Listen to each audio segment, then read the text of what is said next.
লজ্জা করে কিছু না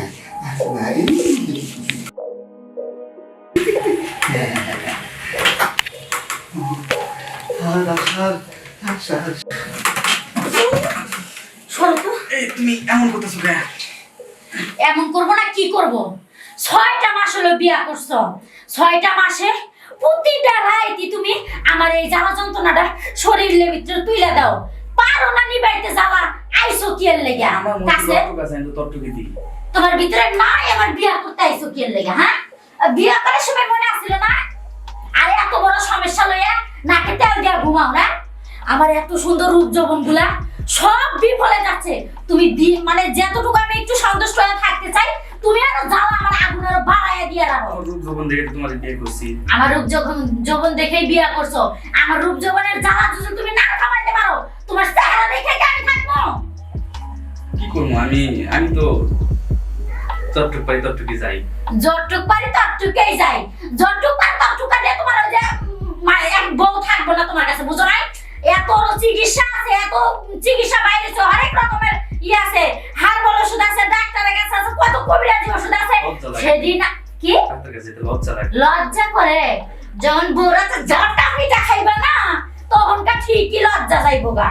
শোনো, যে জায়গা লাগবে 1 কেজি, এই জায়গায় যদি তুমি 100 টাকা দাও তাইলে কি আর হইব?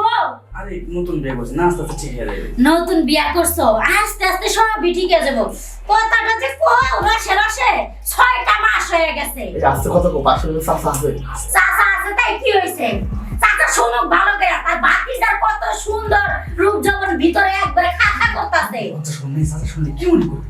শুনুক গা চাচা, তাই কি ছাগল হয়ে আইছো হাল চাষ করতে? গরু ছাড়া কি ওই যে হাল চাষ করে যাইবো? এই ছাগলের কাম নাই গরুর জায়গায়। চেষ্টা করতেছি তো। চেষ্টা করতেছি, এই চেষ্টা দিয়ে কাম হবে না। ভালো করে চেষ্টা করো, সঠিক চেষ্টা করো, বুঝছো? আজকে যে জ্বালা বাড়াইছো, আজকে আর তোমার আমার দরকার নাই। আজকে থেকে আমি তোমার ত্যাগ করে দিব। তুমি যেই দিন ঠিক করতে পারবা এই দিন আমার কাছে দেবা। যাও, তুমি বাইরে যাও, বাইরে যা ঘুমাইবা, আমি ঘরে ঘুমাবো। কই যাবো আমি? আমি জানি না, বাইরে বাইরে যাও, ঠিক হয়ে আইসো। কি একটা জ্বালায় পড়লাম আমি। হ্যাঁ, 6টা মাস হলো আমার বিয়ে হয়েছে। এমন দেখতে কি সুন্দর, তর তাজা, একবারে সাদা ধবধবা, ফর্সা, উঁচা লম্বা, ইষ্টু পিষ্টু, কোনো দিকে কম নাই। কিন্তু ভিতরটাই এতটুকু। কে তুই পারবি না? তাহলে তুই এত বড় একটা হাতির মতো বউরে বিয়া করছিস কে লেগা? মশার মতো বউরে বিয়া করতে? কিন্তু না, আমারে লয়ে এসে বিয়া করতে। অহন আর আমারে দিতে পারে না। দিতে পারবি না, যেন থাক বাইরে অমন। আমি আমার মতো একাই ঘুমাবো না, ভাল লাগতেছে না। যত সময় যাইতাছে তত এর আমার কেমন জানি যন্ত্রণা লাগতেছে। যাই একটু ফ্রেশ হয়ে আসি। না, এই বাড়িতে থাকাই চলে না। থাকবো কিভাবে? আমার ভাইস্তা বোঝে প্রতি রাত্রে যে ক্যাচক্যাচি করে, এই বাড়িতে থাকা সম্ভব?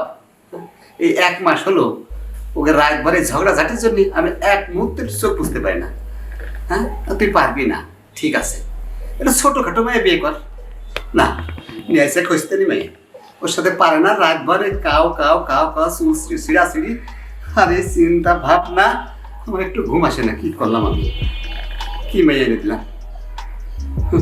ওই মেয়ে বিয়ে করতে হবে, পারে না। ওই মেয়ে এনে ঘরের ভিতর রাতবার ঝগড়াঝাটি করবো আর আমার ঘুম নষ্ট হবে। কিন্তু সে ঠিক আছে, আসলে ভাসতে ভরে দেখলে তো আমারও একটু লোভ হয়। ও কি সালাদ বডিটা, কেমন জানো, দেশি জান পুরা। আবার মনে হয় যে ডাবের পানি না, কি বলেছে তুলনা করো, তুলনাই হয় না। আর গায়ের রংটা কি টকটকা সাদা। এই বউ তুই আসতে পারিস না? আরে আমি যদি পারতাম রে, তাহলে এই বয়সে খেল দেখাই দিতাম, গোড়া কত দূর দৌড়াইতে পারে দেখাই দিতাম। তুই আমার বাতি যাই নিয়ে আসলে খুঁজতে নিবে পারিস না, একবার জ্বালাতো আমার নাক মায় সহ্য করতে হয়। তো একটা সুযোগ নিতেই হবে, আমার এই লোভ লালসাটাকে একটু পূর্ণ করতেই হবে। এই দুর্বলতার সুযোগে আমি বৌমার মধ্যে দুটো ডিম ছুড়ি, আর বৌমা যদি দুইটা খাপাত করে গেলে খায়, পাই গেছি। এই বুকে নিব, আমার মনে হয় একবার বুকে নিলে তুলে দেবটা।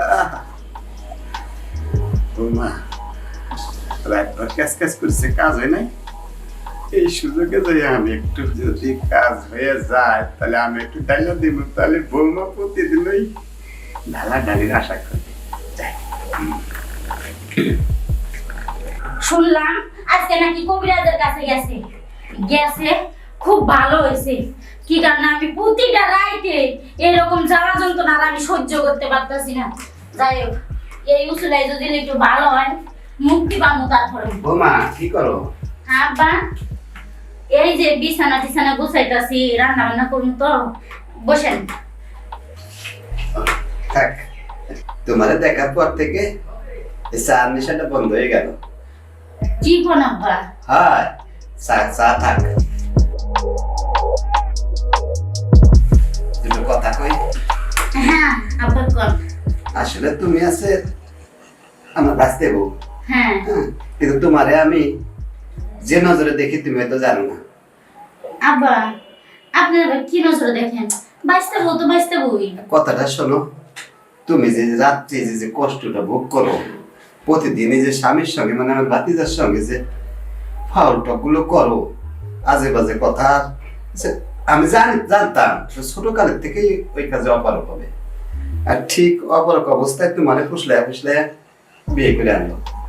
এই যে প্রতিটা রাত তোমার কাছে যে তোমার ভিতরে যে অঞ্জলাটা দেয়, এই নিজে তুমি কাজ কাজ করো, এইগুলো আমি প্রতি রাত্রে শুনতে পাই তোমার প্রতি যে আমার দরটা তুলে ওঠে, একটু ঘুমাই নেই।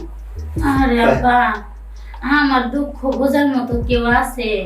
যদি বোঝার মতো কেউ থাকতো তাহলে আপনার বাইসতে এই যে বিয়া হয়েছে যে 6-7 মাস হয়ে যাইতেছে, এর মধ্যে যে কোনো একটা ব্যবস্থা করতো। আমার দুঃখ বোঝার মতো কেউ নাই, দেখে কোনো চিকিৎসাই করে না। কি বলো, তোমার দুঃখ দেখার কেউ নেই? আমি আছি বলেই তো তোমার দুঃখে আমি দুঃখিত হই, তুমি বোঝো না। আসলে কথা আছে কি, আমার বাঁচতে যে সুখ তোমার দিতে না পারে, ওই সুখটা হলে তো তোমার সব ঠিক, তাই না? খুলে বলো, লজ্জা করে। আব্বা ঠিক কি জানি বললেন, আরেকবার বলেন না আব্বা। মানে বলছিলাম কি, আমার এই ভাতিজার সঙ্গে তোমার জানি গোলমালায় প্রতি রাত্রে, তাই না? হ্যাঁ যে সুখটার অভাবে তুমি গোলমালটা করো, ওই সুখটা যদি তুমি পেয়ে যাও তাহলে তো তুমি আর গোলমাল করবে না, এই সংসারে থেকে যাবে, তাই না? আব্বা, আসলে এই কেমনে বলি, আপনি আমার অঞ্জাটা শ্বশুর, আসলে বলা ঠিক না, তারপরেও কিছু করার নাই। মুখ গুঞ্জার কতদিন থাকবো, হ্যাঁ, আর থাকতে পারতেছি না। বলতেছিলাম কি আব্বা, আপনার বাইস্তারে না ভালো একটা ডাক্তার কবিরাজ দেখায় একটু ভালো করে দেন না, আমাকে সংসারটা একটু সুখ শান্তি এনে দেন না। কিসের মধ্যে কি আমি কি কই, আমার সায়ন্ত বাজায় কি? আরে বলতেছি কি, ওই ভাইস্তা ওই ছোটবেলা থেকে অপারক, যতই ওষুধ খাক, ড্রাম ড্রাম খাক, কাজ হবে না। যতই আয়ুর্বেদিক খাক, হোমিওপ্যাথিক খাক, হোমিওপ্যাথিক খাক, হবে না। সারা জীবন তুমি দাও দাও করে জ্বলবা। তাই বলছিলাম। হ্যাঁ, আপনি এটা কি কইতাছেন? হ্যাঁ, ছোটবেলা থেকে এরকম, তাহলে বিয়া করালেন কে? কথাটা শুনো না, ওর জন্যই করাতে হয়েছে। আর ফুসলায় হয়তো কোনোদিন ঠিক হবে, যেদিন ঠিক হবে সেদিন তোমার আর এই মানে শুভনা থাকবে না, এই রূপ থাকবে না। এই জন্য আমি বলছিলাম তোমার ওই অভাবটা যদি আমি পূর্ণ করে দিই, এটা কি কেউ জানবে না, কেউ বুঝবে না। আব্বা, আপনি তো আমার জেঠা শ্বশুর আর আমি আপনার ভাতিজা বউ, এটা কেমনে সম্ভব? না না না, আমি এটা পারবো না। তুমি বুঝছো না কেন? তুমি যদি আমার সত্যটা রাজি হয়ে যাও, কোনো সমস্যা নেই, ধন সম্পদ যা আছে সব তো তোমার হবে। আর ওই সোনা যদি ফেলে চলে যাও, এই সম্পদ ফেলে পরে আর এক মাই আসবে, সম্পদের লোভে সম্পদগুলো সব নিয়ে দেবে, তাহলে তুমি বাবা কচুটা। এই জন্য বলতেছি, গোপনে গোপনে আমরা সম্পর্ক বজায় রাখবো। আর তুমি ওর সাথে সাথে অভিনয় করবা, স্বামীর অভিনয়, গোলমালও করবো না, পেশাদও করবো না। তোমার যখন যা লাগে গোপন ব্যাপার আমি এনে দেবো। এরকম জেঠা শ্বশুর খুঁজতেছিলাম, ঝালাও নিবাইতে পারবো, সয় সম্পত্তিও পাবো, স্বামীর সাথে ডং কইয়া অভিনয় কইয়া এই সম্পত্তির মালিক হয়ে দেবে। আব্বা, আমার মনে হয় আমার দিন ছোড়া কাজে লাগছে। টকগুলো খাইছে। আব্বা হ্যাঁ বলো। আমি কইতেছিলাম কি আসলে আপনি না আমার কষ্ট বুঝতে পারেন আব্বা, আমার কষ্ট যেমন বুঝছেনি, কষ্ট যখন দূরে করবার চান তাহলে আপনি যেটা করবেন আমি এটাতেই রাজি আছি। তুমি রাজি আছো? আব্বা তাহলে দেরি করে লাভ কি?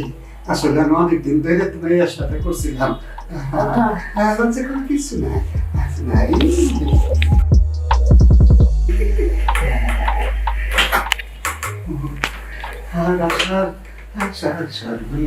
বাসা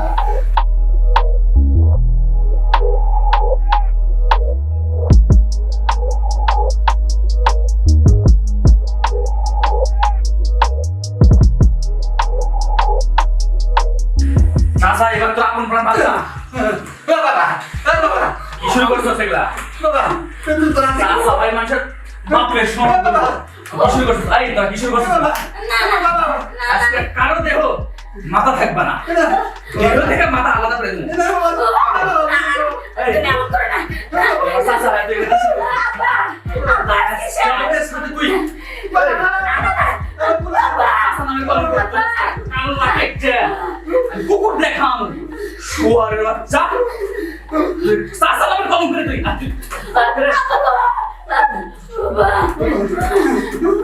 দুজনের দেহ থেকে মাথাকে আলাদা করে দেবো। বিয়ে করে দিলাম